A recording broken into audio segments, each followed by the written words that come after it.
Es un orgullo, ¿no? Una satisfacción venir aquí a esta casa que siempre nos ha acogido muy bien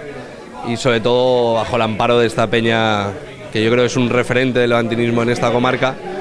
y por tanto para nuestro club, para su presidente, para todo lo que supone el Levante es un motivo de satisfacción que año tras año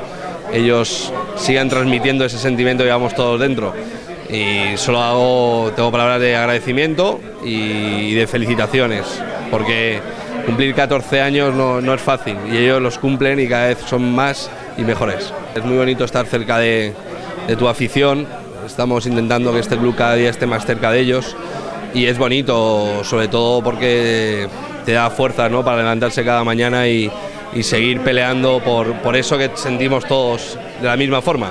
Por tanto, son palabras de aliento, de cariño, que te refuerzan y que te llenan de responsabilidad también, ¿no? Porque te das cuenta de que este trabajo que haces pues es seguido y es, de alguna forma, estás trabajando por un sentimiento y por aquello que sienten cada uno de ellos. Ojalá sigamos trabajando en esta línea y ojalá el equipo siga dando la talla y siga alegrando a todos estos levantinistas